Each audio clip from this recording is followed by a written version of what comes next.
ಏನು ಪ್ರಶ್ನೆ ಕೇಳಲ್ಲ ಅಂತ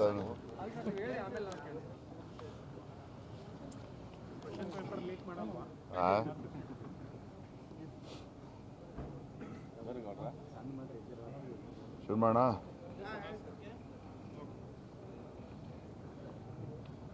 ಸಿದ್ದರಾಮಯ್ಯನವರು ವಿ.ಬಿ.ಜಿ. ರಾಮ್ಜಿ ಇನ್ನು ಕೇಂದ್ರದಲ್ಲಿ ನರೇಂದ್ರ ಮೋದಿಜಿಯವರು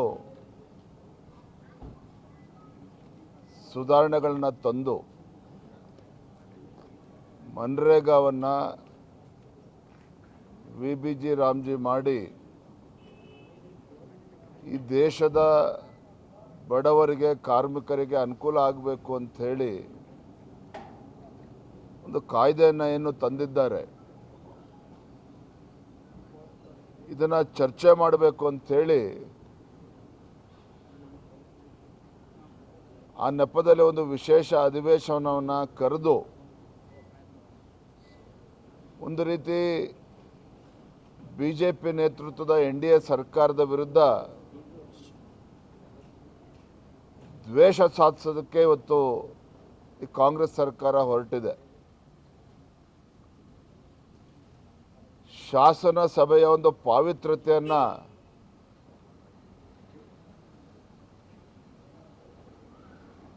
ಹಾಳು ಮಾಡುವಂಥ ಯಾವ ಸದನ ಈ ನಾಡಿನ ಜನರ ಒಳಿತಿನ ಬಗ್ಗೆ, ಯೋಜನೆಗಳ ಬಗ್ಗೆ, ಕಲ್ಯಾಣ ಕಾರ್ಯಕ್ರಮಗಳ ಬಗ್ಗೆ ಚರ್ಚೆ ಆಗಬೇಕಾಗಿತ್ತು,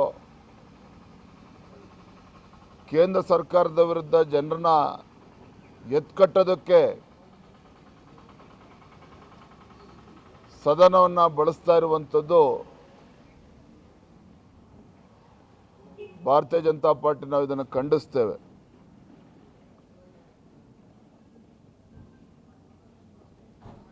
ಸಂವಿಧಾನದ ಬಗ್ಗೆ, ಒಕ್ಕೂಟದ ವ್ಯವಸ್ಥೆ ಬಗ್ಗೆ ಪದೇ ಪದೇ ಮಾತನಾಡ್ತಕ್ಕಂಥ ಸಿದ್ದರಾಮಯ್ಯನವರು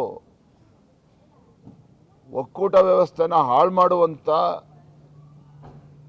ಒಂದು ಕುತಂತ್ರವನ್ನು ನಡೆಸ್ತಾ ಇರುವಂಥದ್ದು ಮೇಲ್ನೋಟಕ್ಕೆ ಗೊತ್ತಾಗ್ತದೆ. ನಾಡಿನ ಹಿತವನ್ನು ಮರೆತು ಪದೇ ಪದೇ ಕೇಂದ್ರ ಸರ್ಕಾರದ ವಿರುದ್ಧ ವಿಷ ಕಾರುವಂಥ ರಾಜ್ಯದ ಮುಖ್ಯಮಂತ್ರಿಗಳು ಈ ರಾಜ್ಯದ ಒಳಿತಿನ ಬಗ್ಗೆ ಚಿಂತನೆ ಮಾಡದೇನೆ ಜನರನ್ನು ಎತ್ತಿಕಟ್ಟುವಂಥದ್ರಲ್ಲೇ ಕಳೆದ 2.5 ವರ್ಷವನ್ನು ಕಳೆದಿದ್ದಾರೆ ಅನ್ನೋದು ಸತ್ಯ. ನನಗೆಲ್ಲೋ ಒಂದು ಕಡೆ ಅನ್ನಿಸ್ತಾ ಇದೆ, ಸಿದ್ದರಾಮಯ್ಯನವರು ಚಾಣಾಕ್ಷ ನಡೆಯನ್ನು ಮಾಡ್ತಾ ಇದ್ದಾರೆ, ಅನುಸರಿಸ್ತಾ ಇದ್ದಾರೆ. ಒಂದು ಕಡೆ ಕೇಂದ್ರ ಸರ್ಕಾರದ ಯೋಜನೆಗಳ ಬಗ್ಗೆ ಅಪಪ್ರಚಾರವನ್ನು ಮಾಡೋದು ಒಂದು ಆದ್ಯತೆ ಅವ್ರಿಗಾದರೆ, ಮತ್ತೊಂದು ಕಡೆ ಮುಖ್ಯಮಂತ್ರಿ ಕುರ್ಚಿಯನ್ನು ಉಳಿಸ್ಕೊಳ್ಳೋದಕ್ಕೆ, ಕಾಲಹರಣ ಮಾಡೋದಕ್ಕೆ, DK ಶಿವಕುಮಾರ್ ಕೈ ಕೊಡೋದಕ್ಕೆ ಈ ಸದನವನ್ನು, ಈ ಅಧಿವೇಶನವನ್ನು ಬಳಸ್ತಾ ಇದ್ದಾರೆ ಅನ್ನೋದು ರಾಜ್ಯದ ಜನ ಚರ್ಚೆ ಮಾಡ್ತಾ ಇದ್ದಾರೆ. ಹಾಗಾಗಿ ಮಾನ್ಯ ಮುಖ್ಯಮಂತ್ರಿಗಳಿಗೆ ನಾನು ಈ ಸಂದರ್ಭದಲ್ಲಿ ಹೇಳೋದು ಇಷ್ಟೇ, ನಿಮ್ಮ ಸರ್ಕಾರ ಬಂದು 2.5 ವರ್ಷ ಬಹುದು, ಹತ್ತತ್ರ 3 ವರ್ಷಗಳು ಬರ್ತಾ ಇದೆ. ನೀವೇನು ಸಾಧನೆ ಮಾಡಿದ್ದೀರಿ, ಜನಪರ ಯೋಜನೆಗಳನ್ನು ಏನು ಕೊಟ್ಟಿದ್ದೀರಿ, ಏನು ಕಟ್ಟೆ ಹಾಕಿದ್ದೀರಿ, ಇದ್ರ ಬಗ್ಗೆ ಚರ್ಚೆ ಮಾಡಿದ್ರೆ ಒಳಿತು ಅನ್ನುವ ಕಿವಿ ಮಾತನ್ನೇ ಸಂದರ್ಭದಲ್ಲಿ ಹೇಳೋದಕ್ಕೆ ಇಚ್ಛಪಡ್ತೇನೆ.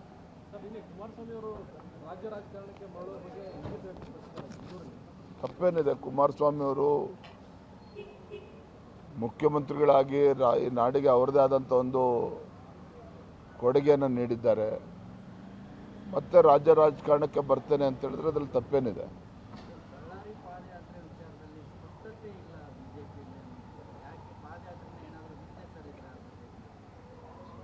ಪಾದಯಾತ್ರೆ ಬಗ್ಗೆ ನಮ್ದು ಯಾವುದೇ ರೀತಿ ಗೊಂದಲ ಇಲ್ಲ. ಹಿಂದೂ ಕೂಡ ನಾವು ಸಿದ್ದರಾಮಯ್ಯ ಸರ್ಕಾರದ ವಿರುದ್ಧ ಬೆಂಗಳೂರಿಂದ ಮೈಸೂರು ಪಾದಯಾತ್ರೆ ಮಾಡಬೇಕಾದ್ರೆ ಕೆಲವು ಗೊಂದಲಗಳಿಗೂ ಕೂಡ ಕಾರಣ ಆಗಿತ್ತು.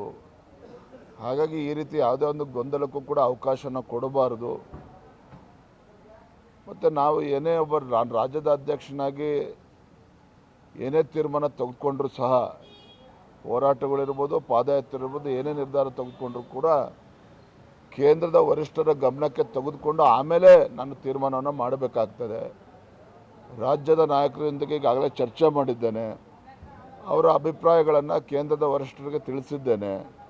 ತಮಗೆ ಗೊತ್ತಿದೆ 19-20ನೇ ತಾರೀಕು ಹೊಸ ಒಂದು ರಾಷ್ಟ್ರೀಯ ಅಧ್ಯಕ್ಷರ ಒಂದು ಆಯ್ಕೆ ಪ್ರಕ್ರಿಯೆ ನಡೀತಾ ಇರುವಂಥ ಸಂದರ್ಭದಲ್ಲಿ ಬಹುಶಃ ತಡ ಆಗಿದೆ. ನಾನು 19-20 ನಾನು ಕೂಡ ಡೆಲ್ಲಿಲಿ ಇರ್ತೇನೆ. ಅದಾದ ನಂತರ ನಾನು ಕೂಡ ಚರ್ಚೆ ಮಾಡ್ತೇನೆ ಕೇಂದ್ರ ವರಿಷ್ಠರ ಜೊತೆಲಿ.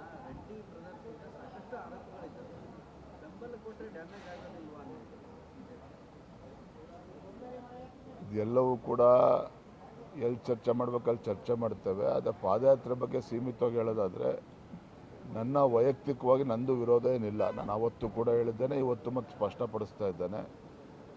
ನನ್ನ ಶ್ರೀರಾಮುಲು ಅವರ ಪತ್ರಿಕಾ ಹೇಳಿಕೆಯನ್ನು ಕೂಡ ನಾನು ಗಮನಿಸಿದ್ದೇನೆ. ಇದೆಲ್ಲದರ ಹಿನ್ನೆಲೆಯಲ್ಲಿ ನಾನು ಕೇಂದ್ರದ ವರಿಷ್ಠರ ಜೊತೆ ಮಾತನಾಡಿದ್ದೇನೆ, ಈಗಾಗಲೇ ಚರ್ಚೆ ಮಾಡಿದ್ದೇನೆ ದೂರವಾಣಿ ಮುಖೇನ. 19-20 ಡೆಲ್ಲಿಗೆ ಬನ್ನಿ ಚರ್ಚೆ ಮಾಡೋಣ ಅಂತ ಹೇಳಿದರೆ ಚರ್ಚೆ ಮಾಡ್ತೇನೆ.